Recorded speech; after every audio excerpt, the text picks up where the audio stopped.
رب اشرح لي صدري ويسر لي امري واحلل عقدة من لساني يفقهوا قولي اللهم ربنا الهمنا رشدنا واعذنا من شرور انفسنا اللهم ارنا الحق حقا وارزقنا اتباعه وارنا الباطل باطلا وارزقنا اجتنابه اللهم وفقنا ان نتوب اليك توبة نصوحا آمین یا رب العالمین۔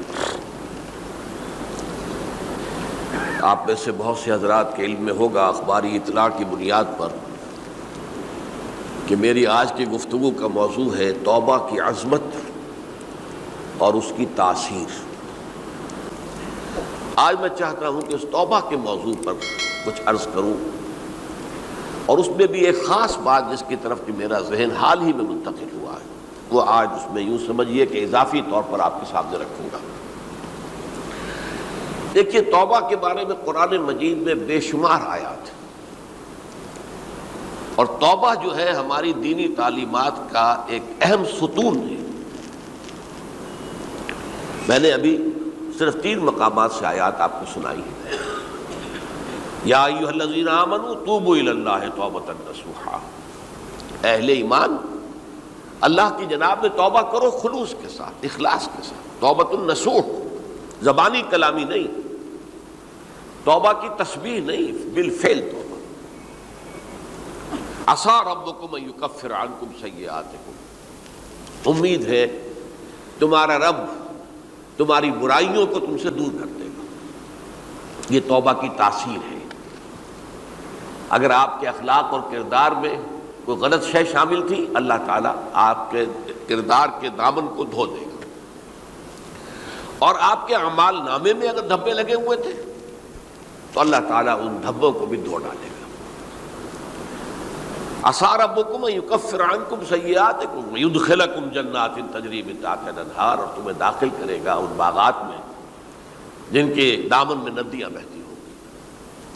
یوم لا یخزی اللہ النبی والذین آمنوا معہ، وہ دن جس دن اللہ تعالیٰ اپنے نبی کو رسوا نہیں کرے گا، معاذ اللہ ثم معاذ اللہ، اور نبی کے ساتھ ہی ان کو بھی کہ جو ان کے ساتھ ایمان لائے۔ نورہم یسعی بین ایدیہم و بایمانہم، ان کا نور ان کے سامنے طرف اور داہنی طرف دوڑتا ہوا ہوگا۔ نور ایمان قلب سے پھوٹ رہا ہوگا اور وہ سامنے روشنی ڈالے گا، اور نور اعمال صالحہ داہنے ہاتھ کی طرف سے چونکہ عمل کرتے ہیں نیک ہم، تو وہاں سے نور ظاہر ہوگا جو دنیا میں اعمال کی شکل میں کمایا گیا تھا۔ اور اس وقت یہ اہل ایمان کہتے ہوں گے، یقولون ربنا اتمم لنا نورنا واغفر لنا، اے اللہ ہمارے نور کو کامل فرما دے۔ اس کا پس منظر یہ ہے کہ ظاہر بات ہے کہ ایمان کے درجات بھی بے شمار ہیں۔ کہاں ابو بکر صدیق کا ایمان، کہاں ایک عام صحابی کا ایمان، کہاں ہم جیسے غیر صحابہ عام مسلمانوں کا ایمان، کہ نسبت خاک رابع عالم پاک، اسی نسبت سے اس نور کی انٹینسٹی ہوگی۔ حضور نے فرمایا کچھ لوگوں کا نور تو اتنا ہوگا کہ وہ مدینے سے صنعاء تک اس کی روشنی پہنچ رہی ہوگی، یمن کے دارالحکومت تک، اور کچھ لوگوں کا نور اتنا ہوگا کہ صرف ان کے قدموں کے آگے روشنی ہو جائے گی، جیسے ٹارچ ہوتی ہے آپ کے آگے۔ تو ظاہر بات ہے کہ اگر آپ کو رات کے وقت جنگل سے گزرنا ہو اور پگڈنڈی ہو کوئی اور اندھیری شب ہو، تو آپ کے لیے وہ ٹارچ بھی کس قدر بڑی غنیمت ہے کہ آدمی دیکھ لیتا ہے کہ سامنے سانپ ہے، کیا ہے، گڑھا ہے، کھائی ہے، کیا ہے۔ تو اس روز وہ جن کو وہ ٹارچ نصیب ہو گئی وہ بھی بہت خوش قسمت، بہت خوش قسمت، بہت خوش قسمت ہوں گے۔ لیکن ان کا کیا کہنا جن کا نور مدینے سے صنعاء تک پہنچ رہا ہو۔ تو جن کے نور کی یہ انٹینسٹی کم ہوگی وہ اللہ سے دعا کرتے ہوں گے، ربنا اتمم لنا نورنا، پروردگار ہمارے نور کو بھی کامل کر دے۔ تو نے اپنے ان بندوں پر کتنا فضل کیا ہے، کتنا بڑا نور ان کو عطا کیا۔ اتمم لنا نورنا، ہمارا نور بھی اس کا اتمام فرما دے، تکمیل کر دے۔ واغفر لنا، اور یہ کیسے ہوگا؟ ایسے ہوگا کہ ہمارے گناہوں کی پردہ پوشی کر دے۔ گناہوں کی پردہ پوشی ہوگی تو پھر اس نور کی انٹینسٹی میں اضافہ ہو جائے۔ واغفر لنا انک علی کل شیء قدیر، یقیناً تو ہر شے پر قادر ہے۔ پھر میں نے آپ کو آیت سنائی سورہ نور کی، یہ آیت نمبر 31 بڑی طویل آیت ہے، اس کا آخری ٹکڑا ہے وَتُوبُوا إِلَى اللَّهِ جَمِيعًا أَيُّهَا الْمُؤْمِنُونَ لَعَلَّكُمْ تُفْلِحُونَ، اے ایمان والو اللہ کی جناب میں سب مل جل کر توبہ کرو تاکہ تم فلاح پاؤ۔ یہ گویا کہ اجتماعی توبہ کا جو میں نے آپ کے سامنے اصطلاح بیان کی ہے، یہ اس کا نقشہ ہے۔ اور ایک اور آیت جو میں نے آپ کو سنائی سورہ زمر کی آیت نمبر 53، بعض لوگوں پر کچھ مایوسی طاری ہو جاتی ہے، ہم اتنے عرصے سے گناہ کرتے چلے آ رہے ہیں، کیسے معافی ہوگی، کیسے ممکن ہے، کیسے چھٹکارا ملے گا؟ ایسے لوگوں کے لیے ان کے اطمینان کے لیے، ان کی دلجوئی کے لیے، ان کی تسلی کے لیے یہ آیت عظیم ترین آیات میں سے قرآن مجید کی۔ قُلْ يَا عِبَادِيَ الَّذِينَ أَسْرَفُوا عَلَىٰ أَنفُسِهِمْ، اے نبی کہہ دیجئے، اے میرے وہ بندو جنہوں نے اپنی جانوں پر ظلم کیا ہے، ظلم اٹھایا ہے، زیادتی کی ہے۔ تم اگر گناہ کرتے رہے ہو تو اپنی جان پر ظلم کیا ہے، میرا تو کچھ نہیں بگاڑا۔ اللہ تو غنی ہے، اس کی تو سلطنت میں کوئی کمی نہیں آتی۔ ایک حدیث قدسی میں الفاظ آئے ہیں، میرے بندو اگر تم سب کے سب، اولکم و آخرکم و انسکم و جنکم، تمام انس و جن اور اولین سے لے کر آخرین تک کسی بدترین انسان جیسے فاسق و فاجر ہو جائیں، سب ابلیس بن جائیں، تب بھی میری سلطنت میں کوئی کمی نہیں ہوگی۔ اور اگر تم سب کے سب اولین و آخرین اور انس اور جن سب مل کر جو متقی ترین انسان ہو سکتا ہے ویسے بن جاؤ، ابو بکر صدیق بن جاؤ، تب بھی میری سلطنت میں کوئی اضافہ نہیں ہوگا۔ تو اللہ تعالیٰ کا تو کچھ بگڑتا نہیں ہے، انسان گناہ کرتا ہے تو اپنا نقصان کرتا ہے۔ قُلْ يَا عِبَادِيَ الَّذِينَ أَسْرَفُوا عَلَىٰ أَنفُسِهِمْ، کہہ دیجئے اے نبی، اے میرے وہ بندو جنہوں نے اپنی جانوں پر ظلم کیا ہے، ستم کیا ہے، ظلم ڈھایا ہے، لا تقنطوا من رحمت اللہ۔ میں آج بعض حدیثیں اس موضوع پر آپ کو سناؤں گا، عجیب چشم کشا حدیثیں ہیں۔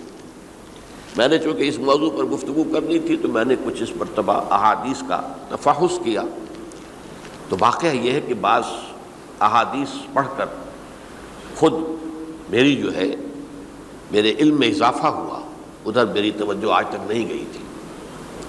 لا تقنطوا من رحمت اللہ، اللہ کی رحمت سے مایوس مت ہو۔ ان اللہ یغفر الذنوب جميعا، اللہ تعالیٰ تمام کے تمام گناہ معاف کر دے گا۔